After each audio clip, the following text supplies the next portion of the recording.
मानली जाणाऱ्या मुंबई महापालिका निवडणुकीचे एक्झिट पोल आलेले आहेत आणि महायुती म्हणजे शिंदे आणि फडणवीस युती स्पष्टपणे सत्तेत येताना दिसते. जवळपास 130 ते 135 जागा या शिंदे शिवसेना आणि फडणवीसांना अद्याप आज सकाळपर्यंत किती टक्के मतदान झालंय हे आकडे आले नव्हते. मुंबई असेल अन्य महानगरपालिका किती टक्के मतदान झालं, किती लोकांनी मतदान केलं मुंबईत 1 कोटी फार तर.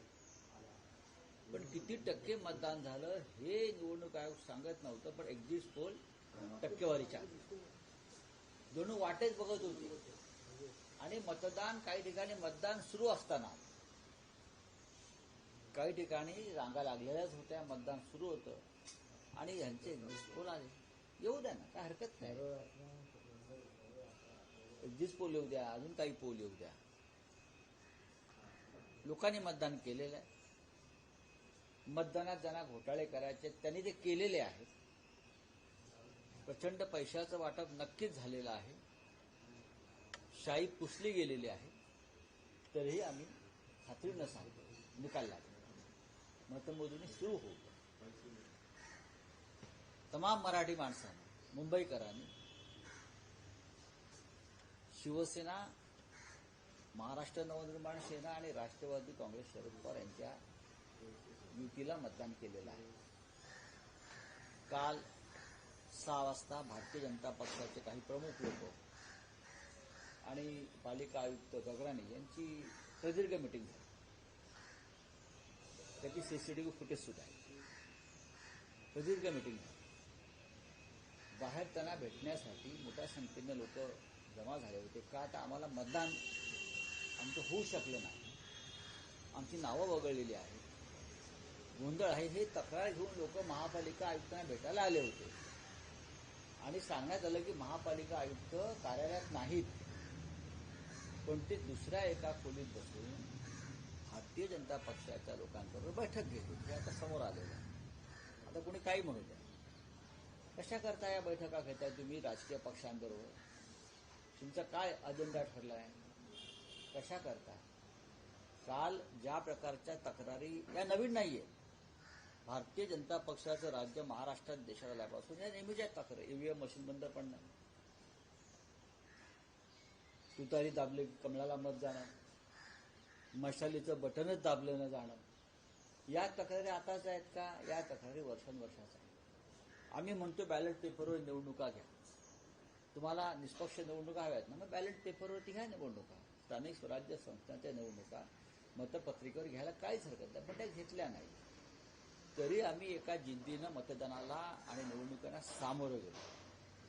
माननीय उद्धव ठाकरे, माननीय राज ठाकरे, राष्ट्रवादी काँग्रेसचे नेते आम्ही एकत्र प्रचार केला, लोकांपर्यंत पोहोचलो. आता काय निकाल बाहेर पडतो याची आम्ही सुद्धा प्रतीक्षा करतो. लोकशाही आहे. जरी सत्ताधारी लोकशाही मानत नसले तरी आम्ही लोकशाही मार्गाने निवडणूक लढवलेली आहे. या एक्झिट पोलच्या हाकीतानंतर किंवा अंदाजानंतर आजही तुम्ही आत्मविश्वासाने सांगाल की मुंबईचा महापौर हा ठाकरे बंधूंचाच होईल? बघा, आम्हाला पूर्ण खात्री आहे. लोकांनी केलेलं मतदान जर ईव्हीएम मशीनमधून गायब केलं नसेल तर ठाकरे बंधूंचाच महापौर होईल. पण आम्हाला खात्री आहे की किती केलं तरी लोकांनी मोठ्या संख्येने आम्हाला मतदान केलं. ह्यांच्याकडे पूर्ण यंत्रणा आहे. म्हणून ते खात्रीनं सांगतात ना, 140 जिंकतोय, 200 जिंकतोय. आमचा आकडा हा फार सौम्य होता की आम्हाला बहुमत मिळत आहे. नक्की घेऊ, काय घेणार नाही. जे सोबत येतील मुंबई वाचवण्यासाठी किंवा भाजपला रोखण्यासाठी त्या सगळ्यांची मदत घेतली जाईल. आणि मदत घेण्यापेक्षा हे सगळे पक्ष स्वतःहून पुढे येतील. नाही, पण राऊतसाहेब, काल दिवसभरात शिवसेना, उद्धव बाळासाहेब ठाकरे पक्ष, महाराष्ट्र नवनिर्माण सेना पक्ष आणि विरोधी पक्षातले तुमचे सहकारी ज्यांनी आक्षेप घेतले, शाई पुसली जाणं, मतदानाच्या प्रक्रियेत काही अडथळे निर्माण होणं, मुख्यमंत्री देवेंद्र फडणवीस असं म्हणतायत पराभव दिसू लागल्यानं ही कारणं सांगितली जातात. मुख्यमंत्र्यांनी उद्धव ठाकरेंची पत्रकार परिषदही त्याचाच भाग आहे. मुख्यमंत्र्यांनी मुख्यमंत्र्यासारखं वागावं आणि बोलावं. हे आम्ही वारंवार सांगतो. त्यांनी मोदींसारखं वागू नये. मोदी प्रधानमंत्र्यासारखं वागत नाहीत, बोलत नाहीत. हां, निदान सुशिक्षित, संस्कारी अशा राज्याच्या मुख्यमंत्र्याने, पुरोगामी महाराष्ट्राच्या मुख्यमंत्र्याने आपण या राज्याचे मुख्यमंत्री आहोत या पद्धतीनं वागावं. शाही पुसली जाते आणि त्या संदर्भात तक्रारी आहेत, हे शेवटी काल निवडणूक आयोगाला मान्य करावं लागलं. आणि त्या संदर्भात त्यांनी जी शाही कंपनी आहे त्याचे चौकशीचे आदेश दिले. मार्कर कधीपासून आला असा एक टिपका आमच्यावर लावत होते ना. निवडणूक आयोगानं सांगितलं की शाही पुसल्याच्या तक्रारी आहेत आणि शाही पुसली जाते, याचं प्रात्यक्षिक आम्ही पाहिलं. हे निवडणूक आयोग सांगतोय आणि मुख्यमंत्री खिल्ली उडवत आहेत. याचा अर्थ डालमेघूस काला 100%. सर, हिंदी में जानना दुबार चाहें मतदानासाठी केली ती टॅक्टिक्स होती असं वाटतं की शाही पोचणं याच्यासाठी काही करू शकतात हे सत्ताधारी जे आहेत हे निजामाच्या प्रवृत्तीचे आहेत. यांचं सरकार हे पोलीस ऍक्शन घेऊनच मोडावं लागेल, सशस्त्र क्रांती करावी लागेल. अशा प्रकारची लोकशाही या देशात आणि जगात जेव्हा जेव्हा आली तेव्हा लोकांना बंड करावं लागलं, लोकांना रस्त्यावर यावं लागलं, बलिदान द्यावं लागलं आपला देश, आपलं राज्य आणि आपली लोकशाही वाचवण्यासाठी. आणि भारतीय जनता पक्षाच्या लोकांनी ही वेळ या देशाच्या जनतेवर आणलेली आहे. हा, राऊतसाहेब, पण निकाल जाहीर होण्याआधीच महायुतीतले अनेक नेते हे सोशल मीडियावर त्यांच्या विजयाच्या संकेतांच्या प्रतिक्रिया देऊ लागले. याचा अर्थ असा आहे की त्यांनी जी काय घोटाळे केलेले आहेत ते घोटाळे यशस्वी होत आहेत ही खात्री पटल्यानेच ते असं करतायत. नाही तर पूर्वी आम्ही प्रत्यक्ष मतमोजणी होईपर्यंत थांबायचो, आताही थांबलेलो आहोत आम्ही. प्रत्यक्ष मतमोजणी होईपर्यंत आम्ही थांबायचो शेवटपर्यंत, की आता मतमोजणी सुरू, निकाल येतील. पण भारतीय जनता पक्ष किंवा मिंदे गटाचे लोक हे निकालाचे आकडे घेऊनच बसलेले आहेत ना. पहा ना, हे निकालाचे आकडे त्यांच्या हातामध्ये, हा निकाल लागतो आहे.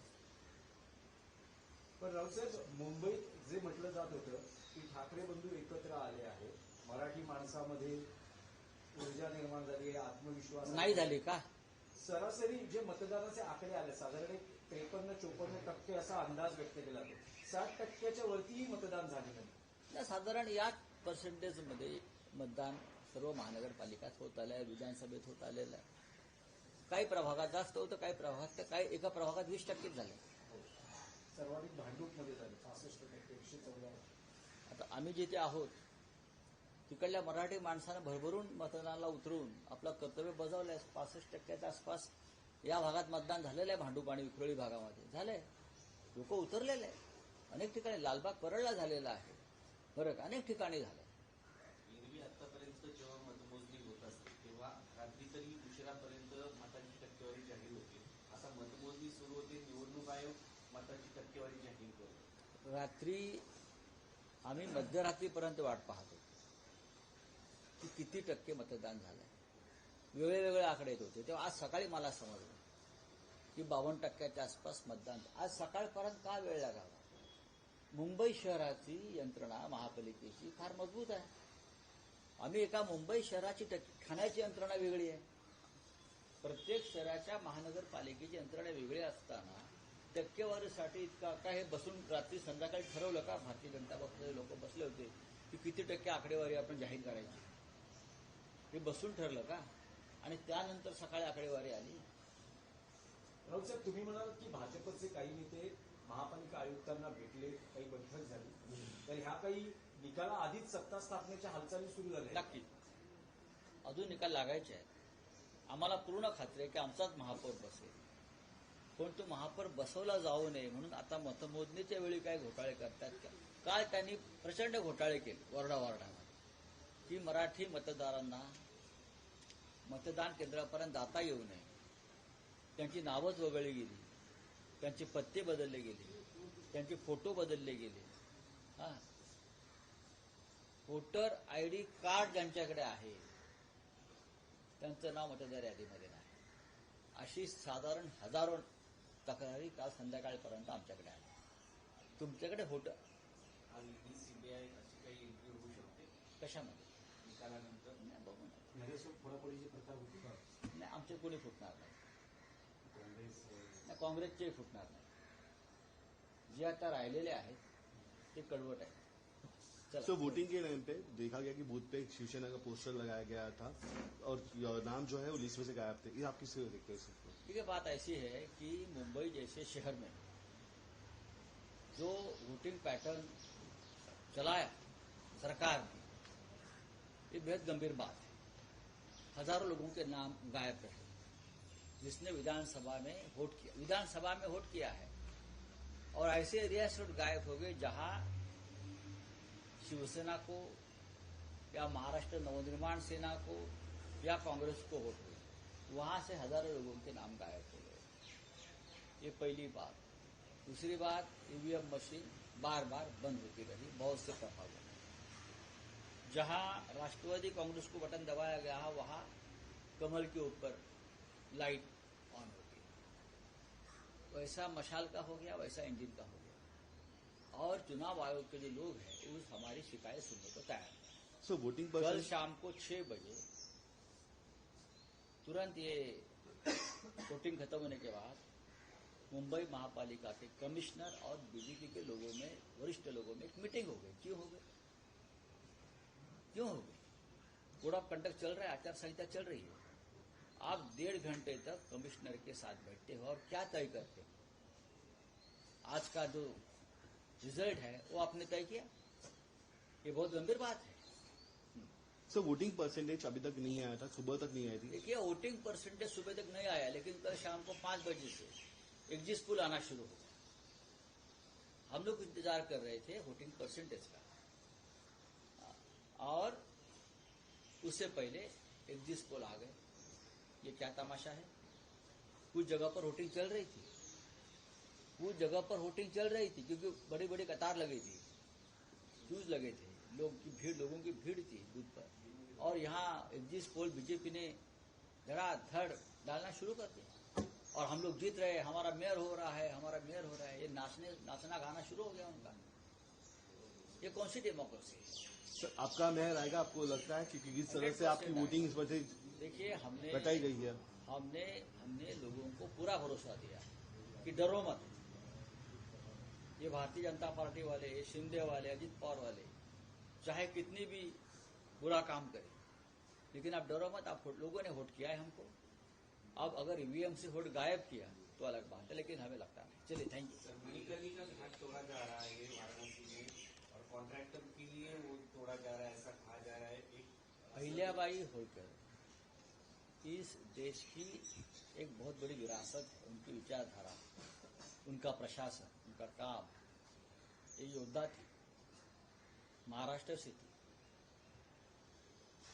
काशी में बहुत से सामाजिक कार्य अहिल्याबाई ने किया है. धर्मशाला, घाट बांधे. अब नई सरकार जो आई है योगी जी की, उसने तोड़ना शुरू कर दिया है. मुझे बहुत दुख हो गया कि अहिल्याबाई का एक स्टैचू भी तोड़ दिया है. अहिल्याबाई का स्टैचू तोड़ दिया. हाँ, उनका काम खत्म कर दिया पूरा, वहां जो रखा था, किया था. बात ऐसी है कि महाराष्ट्र की मुख्यमंत्री को भी उसका दुख होना चाहिए. अहिल्याबाई महाराष्ट्र से बिलोंग करती थी. होलकर जो घराना है वो महाराष्ट्र से बिलोंग करता है, बाद में वहां चलेगा. मध्य प्रदेश की जनता को भी गुस्सा आना चाहिए, और महाराष्ट्र के मुख्यमंत्री ने भी योगी जी से बात करनी चाहिए. लेकिन अभी तो सब टूट गया. उनका स्टैच्यू तक तोड़ा, पुतला तक तोड़ दिया. हम लोग क्या कर रहे हैं? चलो.